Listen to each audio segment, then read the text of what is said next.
terrifying, wasn't it? How about now? That's probably not a little, just enough, that's good. Just enough so that my voice is a little bit elevated, but not enough to terrify the kids. Okay. All right, well, are you ready? Yeah, it's already recorded. Okay. Let me double check. All right, here we go. Oh, you might want to turn that down. You don't need much. You can turn that down. How's that? Maybe a hair more. Can you hear that a little bit more elevated? A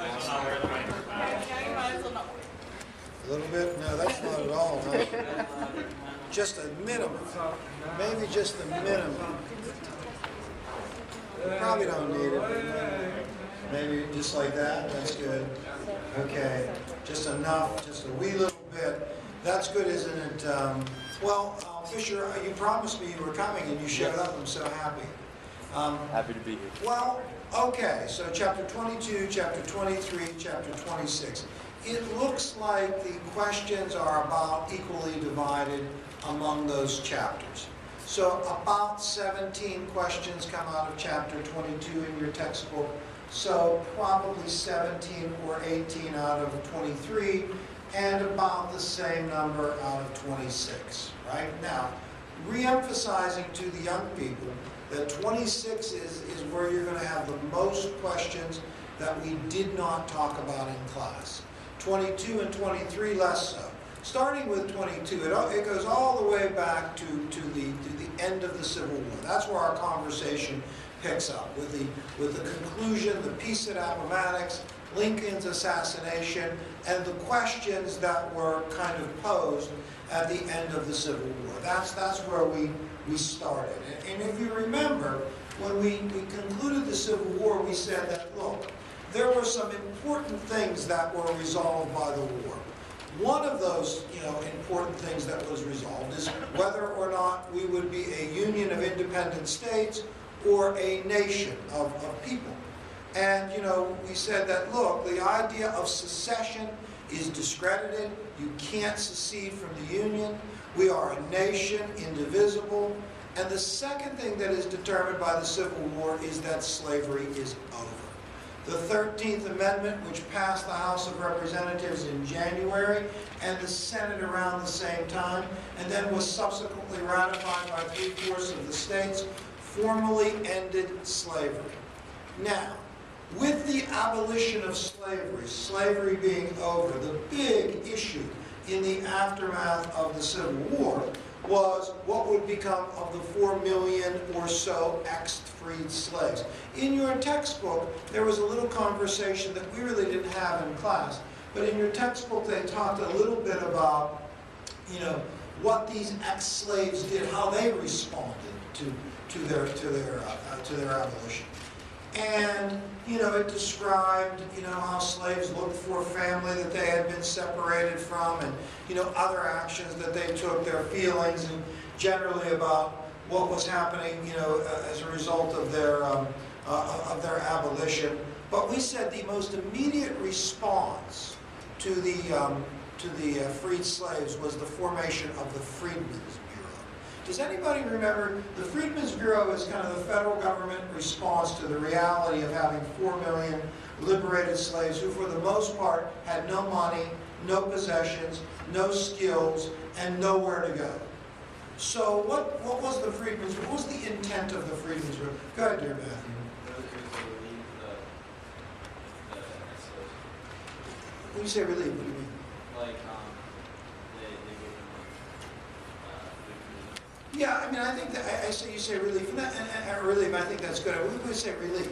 It was like a disaster relief agency that was intended to kind of meet the immediate needs of those former slaves, and that included food and shelter, as well as trying to arrange for labor agreements with owners, and to establish schools and other things. How was the Freedmen's Bureau viewed by many Southerners, if not most Southerners?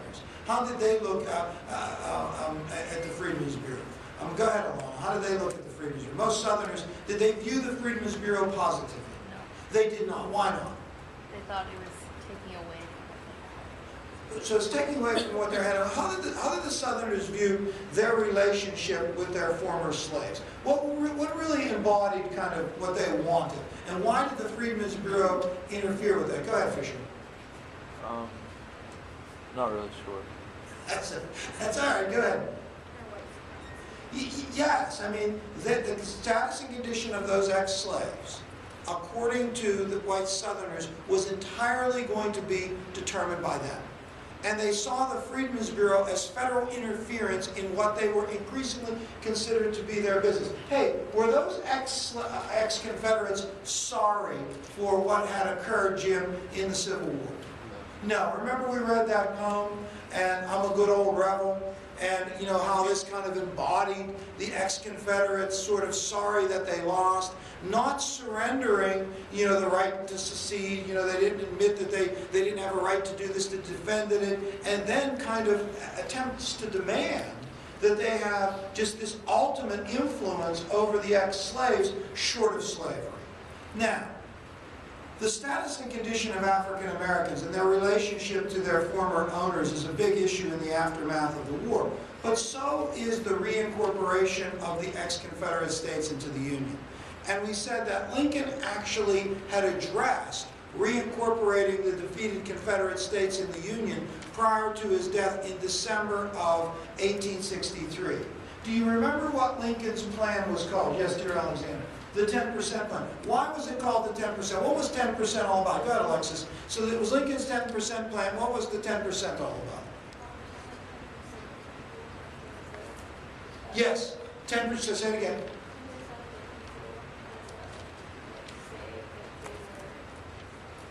Loyal, right? So they had to pledge allegiance to the kind of the Union, and 10% of the people who had voted in the 1860 election takes this pledge of allegiance to the Union. Then that state could call a new state constitutional convention, and they could elect new state officers, write a new state constitution. And remember, Lincoln did not put many requirements on what they had to do. They had to recognize, you know, the abolition of slavery, but beyond that, those states were really not mandated to do much in terms of giving African Americans the right to vote or anything else.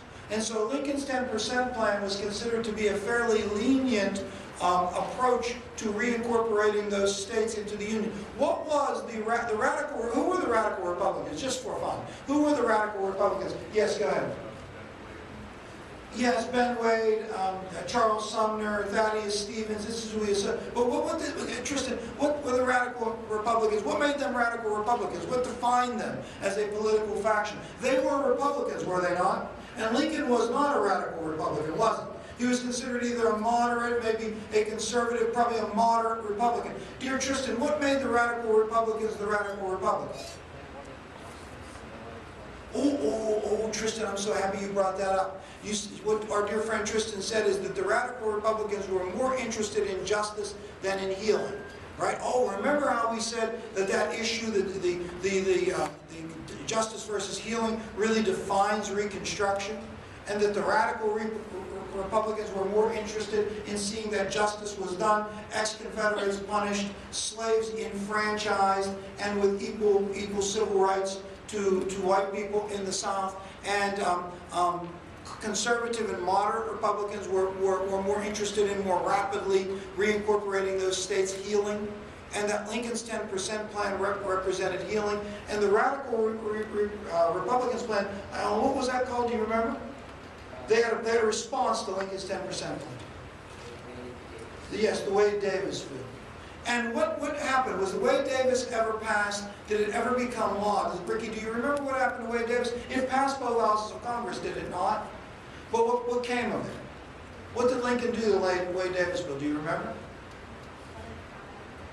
Yes, he let it die and pocket veto it, so it never becomes law. So it is clear that there is a dispute between Lincoln and the radical Republicans over the nature of Reconstruction, which is not resolved by Lincoln's death, obviously. You know, Lincoln dies, you know, in the immediate aftermath of the war, and when he does, the issue of what will become of the ex-slaves and how the southern states will be reincorporated into the Union is unresolved. Then Johnson takes over. Hey, what state was Johnson from? Does anybody besides Sam and myself remember? Go ahead, Sam, tell the kids, what state was he from? Tennessee? He was from Tennessee. And what was ironic about Johnson being from Tennessee? Yes. Yes, because Tennessee was one of the states that joined the Confederacy, and Johnson was the only member of Congress from a Confederate state to remain in his position in the United States Congress. He did not join them. And so Johnson was a committed and courageous Unionist who was placed on the Republican ticket in 1864 to attract Southern Democrats to vote for Lincoln and the Southern Democrat, basically Johnson, for the presidency. Now Johnson ascended to the presidency upon Lincoln's death. Oh, this is a wonderful question. How was Johnson's approach to Reconstruction different from Lincoln's? Or was it different? Go ahead, Other Alexander. He said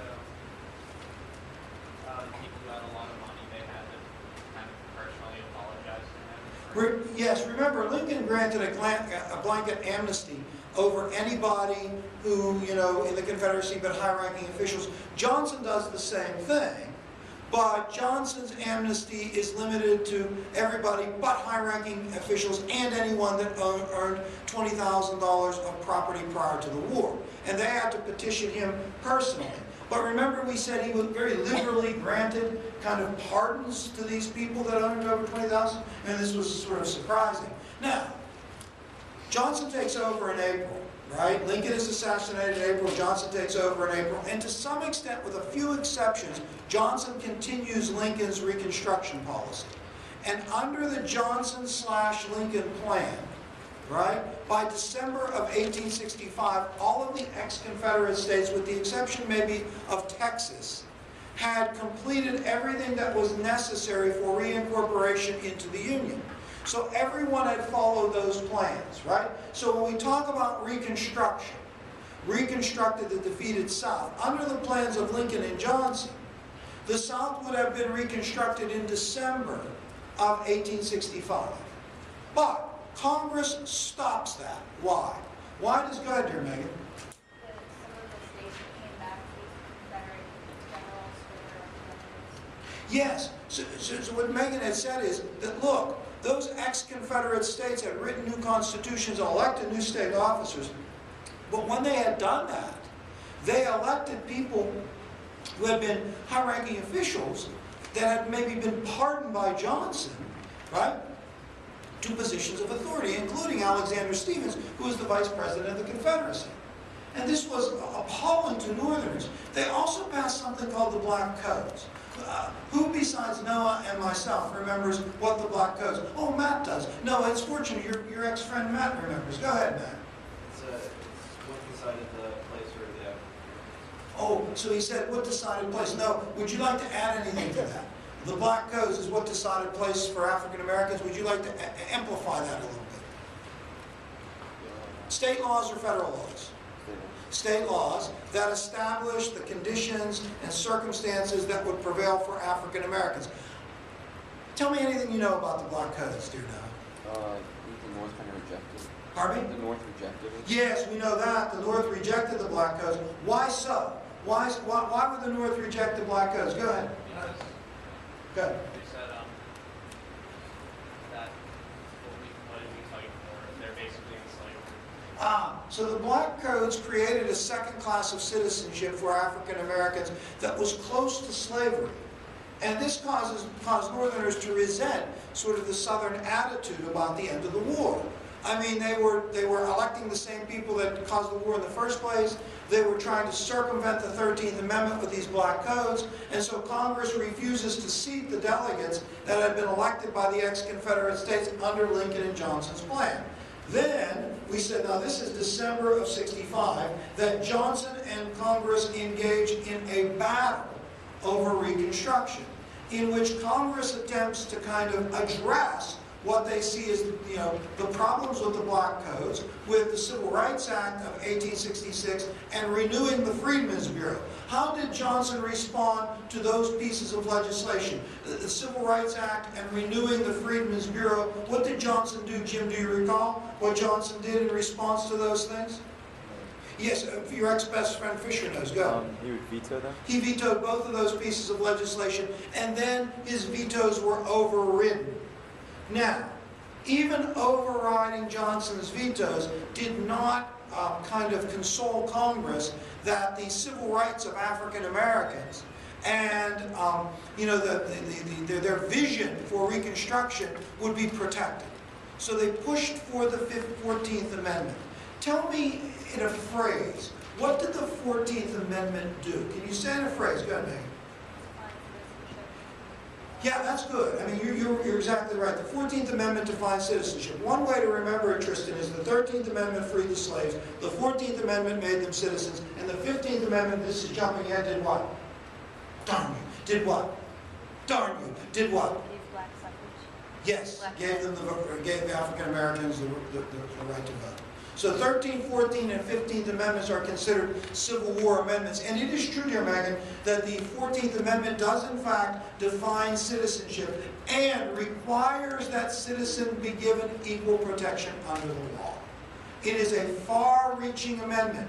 The 14th Amendment is really the embodiment of all men are created equal. It demands that government on all levels assure political equality to all citizens as defined in the amendment. It is a really big deal. Now, the 14th Amendment was passed by 2/3 of the House, 2/3 of the Senate, went to the states. Johnson encouraged the states not to ratify the 14th Amendment. Many of the ex-Confederate states did not, right? Eventually, this impasse between Johnson and Congress is broken by the 1866 congressional elections. Right? Remember, in the 1866 congressional elections, Johnson campaigned for people who were supportive of his vision of Reconstruction that emphasized more healing. The radicals and others campaigned for people that emphasized more justice.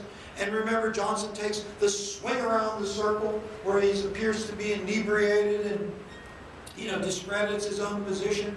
And the eventual result is that Congress takes a supermajority, right, in both the House and in the Senate. And with that supermajority, they are going to launch what becomes known as Congressional Reconstruction. So Congressional Reconstruction starts in March of '67. Now, Presidential Reconstruction, Johnson/Lincoln, right, or Lincoln/Johnson, you know, goes up to March of '67. What ends it? The congressional elections of '66 give the Republicans supermajorities in the House and the Senate. With those supermajorities, the Congress passes the first, second, third Reconstruction Acts, throws everything that Johnson and Lincoln had done out, and basically establishes Reconstruction based on the premises of the 14th Amendment, equal protection under the law. So you have this period of congressional or radical Reconstruction, and the most significant part of that was that under congressional or radical Reconstruction, and this is just with the ex-Confederate states, right? This is what we're talking about, that those states had to write new state constitutions and elect new officers, but African American males were required to be able to participate in that. And remember how we talked about, you know, that those state governments were coalitions of carpetbaggers. Who were the carpetbaggers, just for fun? Alan, who were the carpetbaggers?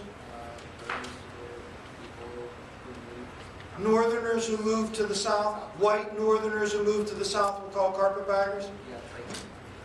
Pardon me? Yes. And Cassandra, who were the scallywags?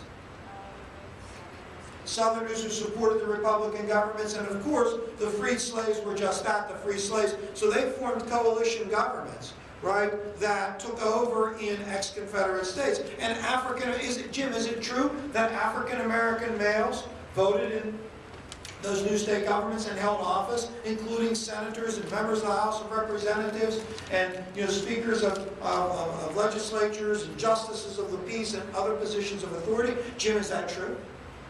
Now, how did the white South respond to that, Jim? They weren't very happy. What is the embodiment of the white Southern response to those radical regimes in the South? What organization embodied their response?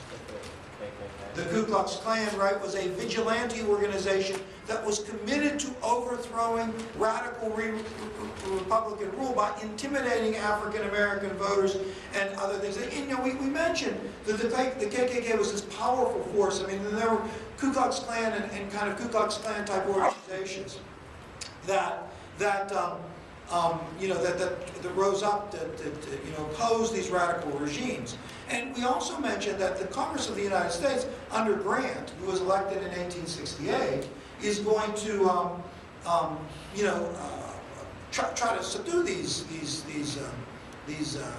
KKK, and has some success in doing so up until 1872. Oh, incidentally, speaking of the Ku Klux Klan and radical Reconstruction, this is really controversial, and Southerners against it.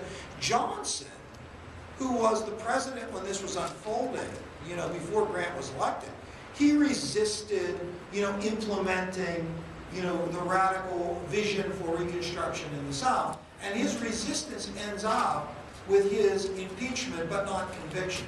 Why was Johnson impeached? Matt, you are on fire. This is easily the review session of your life. Go ahead. Tenure of Office Act. Angela, do you recall what the Tenure of Office Act prohibited the president from doing? Pardon me?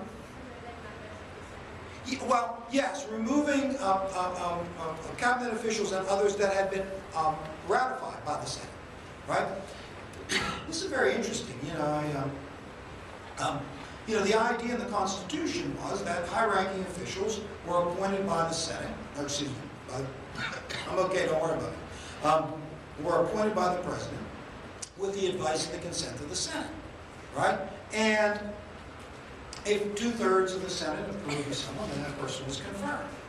Well, the question was, do you need 2/3 of the Senate to remove them? And the Senate, of course, said yes, and they passed legislation that indicated as such. So Johnson said, well, I don't think this legislation is constitutional.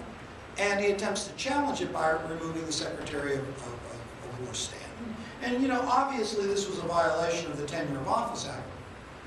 But, it was a really kind of dicey constitutional issue that eventually is resolved when Johnson is not convicted. And why would you say at the end of the day Johnson was not convicted? Go ahead, Maggie. Yes, it was not an abuse of power, probably not what the Constitution, viewed or what the founders viewed as something that would be justified in removing a president. And it appeared that the charges against Johnson were more political than they were substantial. So Johnson was not removed. And then, months later, Ulysses S. Grant is elected to the presidency. And Grant's election is kind of a foregone conclusion. But remember, interestingly enough, Grant is only elected with the vote of African Americans. He would not have won the majority of votes if all blacks had been disenfranchised. And this gave more catalyst for the 15th Amendment, that would give African Americans the right to vote. Now, with Grant's election, we kind of started a conversation about politics in the Gilded Age. And our conversation about politics, one of the things that we said embodied this time period politically was massive political corruption, particularly in the Grant administration. Look, when we talk about Gilded Age politics, that one of the things that's true of Gilded Age politics is enormous political corruption. And there was one particular scandal that was mentioned in your textbook that you kids read over and over and over again. It was called the Credit Mobilier scandal. Does anybody know what industry was involved in that scandal? Anyone besides myself? Yes. Yes, it involved the railroad, so you should maybe take a peek at that.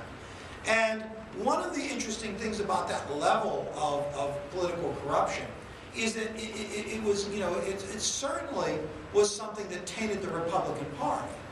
Here is the Republican Party that was the party of Lincoln that had triumphantly won the war and freed the slaves, and now mired in all of these scandals. And there was a faction of Republicans who really wanted to clean up that party. And that faction was called the Mugwumps. The Mugwumps were the reformers in the Republican Party. These were the people that really wanted to clean up all the scandals that were in that party.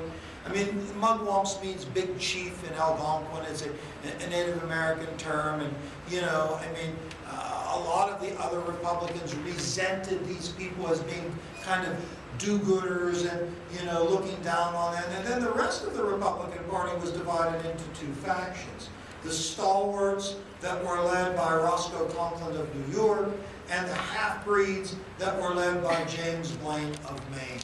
And what distinguished them, the stalwarts and the half-breeds, were that the half-breeds kind of gave lip service to, you know, reforming the party, and the stalwarts were just flat-out defenders of patronage.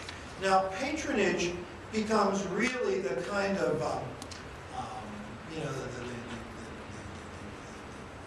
fuel of political activity. Now, what patronage means, it means rewarding those people that supported you by giving them government jobs and or contracts or other fruits of the office. So I'm the president and I've got dozens and dozens of postmaster positions and other things that I have the constitutional authority to appoint people to. In return for your support of me, I'm going to put you in those positions. That power of patronage is first asserted with Andrew Jackson, right? You know, kind of firmly. And then from that time, it had really, really grown, you know, in terms of the number of offices. And it was one of the things that we said, this patronage, that contributed to these extremely high voter turnouts. I mean, one of the ironic things, and we mentioned that today, for those of you that are in first period, we mentioned that today. We said, well, look, you know, that during the Gilded Age, you know, you had huge voter turnouts, the highest percentage voter turnouts in American history. That ends in 1896. After the election of 1896, when McKinley defeated Bryan, for those of you that are in first period, we didn't get to that, you should maybe take a peek at that at the end of chapter 26. When McKinley defeated Bryan, then, and the Republican Party kind of took, you know, a dominant position, because up until that time, through the Gilded Age, there was this parity, right, between the parties. But after McKinley's election, it was Republican domination. But one of the reasons that we offered as this widespread participation was that patronage. That people, you know, came out in large numbers to vote because they wanted, you know, the fruits of office. So patronage, the entertainment factor, we explained this high participation during this time. And we even talked about, you know, the kind of parties. We said, well, you know, the Democratic Party was always, its power base was going to be throughout the Gilded Age in the South. The South was going to be the, where else? Besides the South, who else voted Democratic? And the solid South voted Democratic? Yes, go ahead. Other Alexander, yes. Yes, big northern cities. So who then voted Republican? Who voted Republican? If the Democrats were the solid South and northern cities, who voted for the Republicans? Go ahead, Jim. The Western farmers. Yeah, Midwestern farmers, sure, New Englanders, you know, voted Republican. Midwesterners, you know, Northwesterners, you know, Michigan, all these northern states tended to be solid Republican. And then there were these doubtful states. Remember, we said the doubtful states were the ones that would swing. Pennsylvania, Ohio, Indiana, Illinois, New York. These were the doubtful states. Three of the presidents of this time period, Hayes, Garfield, and McKinley, are going to be from Ohio. And, you know, Cleveland is from New York. And then you had Harrison was from Indiana. So they were all from that swatch of doubtful states. How about the veterans of the Union Army? What party did they stand? What party did the veterans, the Grand Army of the Republic, GAR, the Grand Army of the Republic, who did they tend to vote for? What party, Democrat or Republican? No. Well, yeah, that's all that's left. Right, yes. Where's your buddy Simon at? Sniffles. You think so? On the corner down there. I'll probably drive by them on my way home, right? So yes, the Republican Party was tended to attract those Civil War veterans, right? They, they voted. Hey, what did waving the bloody shirt mean? I mean, that was a powerful. Well, Alan is awake and alive and ready to answer. Go ahead, Alan.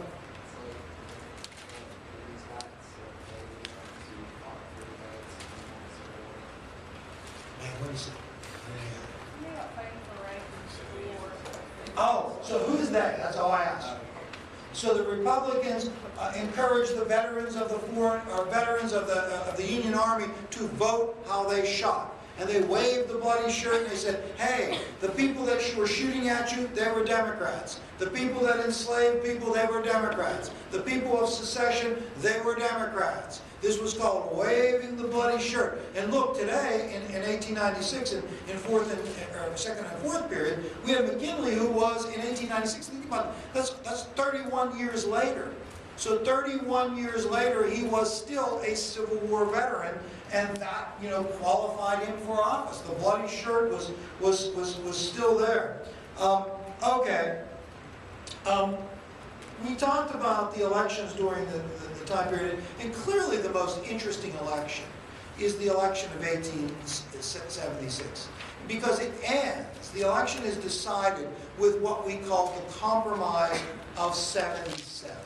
The Compromise of 77. Does anybody recall, I mean, in compromise you give something up and you get something. So tell me just generally, dear Amanda, what was the Compromise of 77? Yes, Hayes was the president. In return, what did the Democrats get? Not the House, not the House. The Democrats got, yeah, go ahead, Matt, this is a review session of your life. Yes, the end of radical Reconstruction. Remember, it was Rutherford B. Hayes, who is a Republican candidate for president, versus, you'll never get this one, though. You'll never get it. Who was the Democrat? You'll never get it. Whoa. Whoa, he's rivaling you for the review session of your life. Yes, it was Tilden, right? Tilden was the Democrat, and Tilden would have won, right? Maybe. But we don't know. There were 3 disputed states, Florida, South Carolina, and Louisiana. And eventually it was decided that the Republican returns for those states would be counted, which would give Hayes the election by only one electoral vote, right? And Tilden loses, and in return, Hayes agrees to withdraw all troops from the South. When he withdraws all federal troops from the South, that means Reconstruction is over, right? That means radical Reconstruction is over. Now, we took a little time after we went through the election of 77 to talk about the status and condition of African Americans in the aftermath of the election. And we said 3 things. We said, one, that most black people, after the war was over and after radical Reconstruction was over, remained in the South. Black people did not move in large numbers out of the South. They remained in the South. They remained in the ex-Confederate states. And in those ex-Confederate states, generally, they were politically disenfranchised, which meant that the white Southerners attempted to prevent them from voting. And tell me one way they did that. Just one way. Go ahead, Megan. The poll tax, okay. And then they were economically dependent. And what embodied their economic dependence? Does anybody recall? What did we say? Go ahead, Alexander. Sharecropping. And then they were socially segregated. Does anybody, Angela, do you remember the name of the Supreme Court case? I read it in class. Remember how excited the kids were when I read it in class? The Supreme Court case that embodied the social segregation, do you recall? Well, Jim Crow was the name of the laws, and they were constitutionalized by what case? Say it. Plessy versus Ferguson, 1860 or 1896. Plessy versus Ferguson is, remember I told you, it's a must-know case. As a student of history, as a curious person, as an educated person at the dinner party, you must know Plessy versus Ferguson. They will think that you are a covert operative for Al-Qaeda if you don't know this, right? So you must know Plessy versus Ferguson, right? Plessy versus Ferguson is this challenge to those Jim Crow laws. And I think it's also good, Angela, that you know those Jim Crow laws too. Those Jim Crow laws were the laws that were passed by the individual southern states to segregate whites and blacks. And the question was, were those Jim Crow laws consistent with the 14th Amendment? I mean, can you have equal protection under the law if you are relegating blacks and whites to different public accommodations? And in the Plessy case, the court said yes, as long as those accommodations are equal. So then the adage of Plessy versus Ferguson, what you want to associate it with, is separate but equal. Right? Cassandra, does that make some level of sense to you? Sure it does. All right, now. Some issues that we talked about in the Gilded Age were, we talked about currency, currency inflation. And we talked about the fact that the agrarian interests wanted to inflate the currency. What was a greenback? Go ahead, Matt. Yes.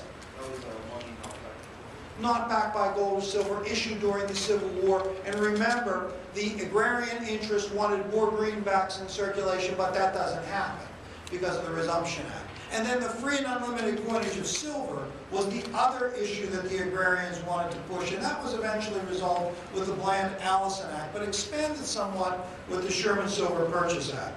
And the other issue during the time was patronage. What major piece of legislation passed in 1883 addresses for the first time the issue of patronage and the corruption surrounding? Alexis, do you remember the name of that legislation? It was called the Civil Service Act, but what was the name of the man associated? Fisher, I know you've got this. I know you're going to get this. Be the happiest moment of my life. Go ahead.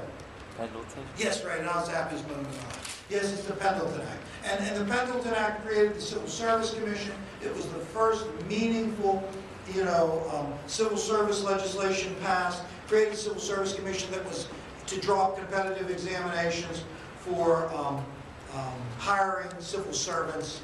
And it was in the Arthur administration that this was passed. Oh, let's just for fun, because a couple questions on the test, go through the presidents. Is the Gilded Age president start with Grant, who was elected in 68, Grant is re-elected in 72, Hayes is controversially elected in 76, he serves to 80, Garfield is elected in 80, Garfield dies, from Alexander Goutot, who fires the shot. I'm a stalwart, and Arthur is president. Arthur is his vice president. He takes over in 81. Arthur orchestrates the Pendleton Act, or participates in the passage of the Pendleton Act. Arthur is not renominated in 84. In 84, Grover Cleveland, who is of what political party, and this is significant, Ricky, say it. He is not a Republican, he is a Democrat. He is the only Democrat elected in this time period. Oh, what state was Cleveland from? Jake, does anyone besides you and I remember what state? Do you know? Boston. Angela, do you know? Pardon me? Not Ohio. Great guess, though, yes. New York. Right? He is a New York Democrat. Right? And then, after Cleveland had served for one term, he was defeated by Benjamin Harrison. What state? Indiana, a doubtful state. And then Harrison is responsible for the $1 billion Congress. What does the $1 billion Congress mean? Man, what's that mean, a $1 billion Congress? Pardon me? So, Jimmy, what does that mean? Does that mean that the federal budget was $1 billion. They spent $1 billion on various things like the Sherman Silver Purchase Act, like the McKinley tariff was part of the $1 billion Congress. It is quickly rejected, and then the Democrats win the election in 1892. But we said the significant thing about the Democratic victory in 92 was the emergence of the Populist Party. And the Populist Party was this manifestation of agrarian discontent. And we talked about, the sources of agrarian discontent and, what the populists thought, the elements of their platform, and we talked about that today. We also talked a little bit today about Grover Cleveland's, approach to the Panic of '93. Now, for those of you in the first period, because we didn't get through all of this, we said that Cleveland was elected in '92. The populist kind of party rose up to challenge both parties in '92. But when Cleveland takes over, his actions in response to the Panic of '93 are going to alienate the populists even further.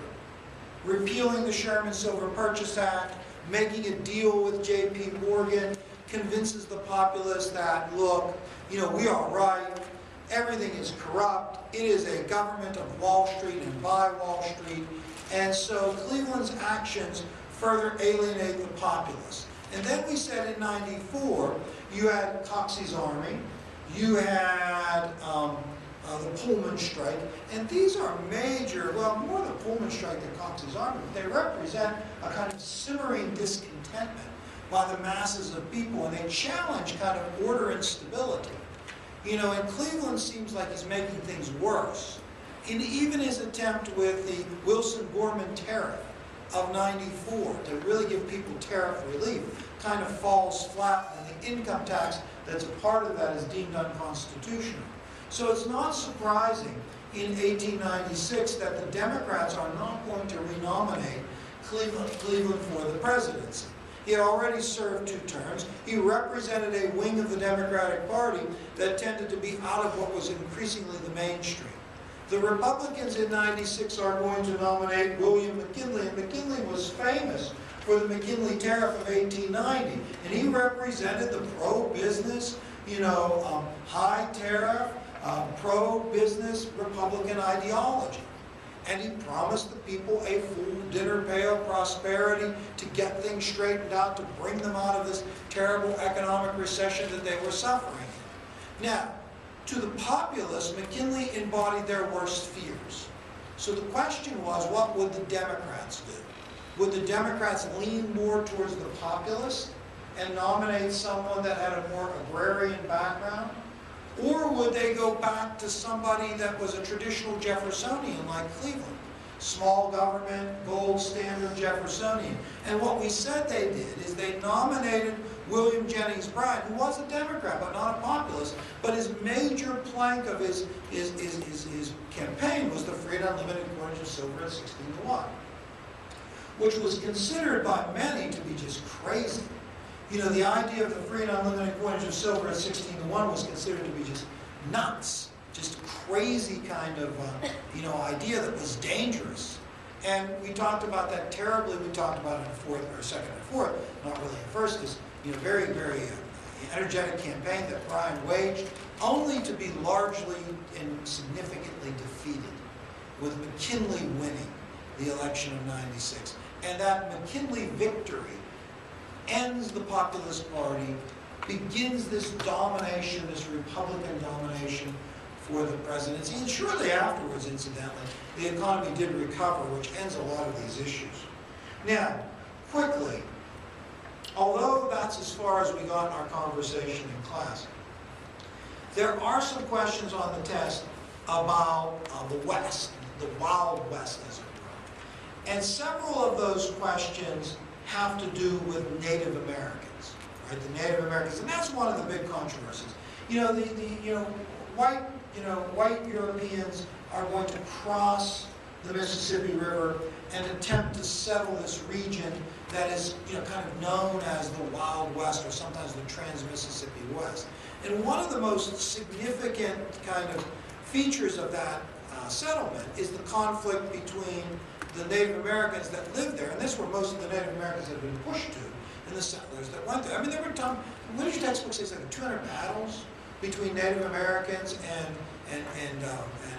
Western settlements, and, you know, Battle of Little Bighorn kind of being one of the most significant, this, you know, tremendous defeat in 1867. So I guess as the political situation that we were talking about was unfolding, you know, the settlement of the West was unfolding. A book about that was written. It was called A Century of Dishonor. Does anybody remember who wrote that book? You wouldn't remember because we didn't talk about it, so you would have had to have read it, Cassandra, in your textbook.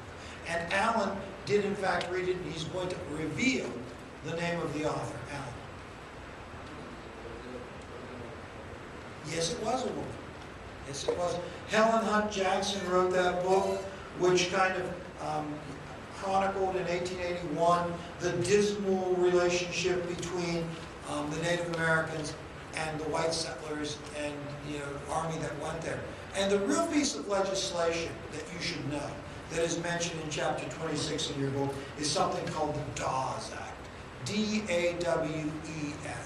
The Dawes Act defined the relationship between the United States government and the Native Americans on the plains.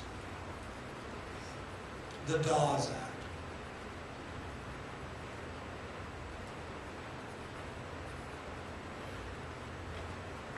Another piece of legislation that would be relevant to settlement of the Trans-Mississippi West would be something I mentioned today in class called the Homestead Act.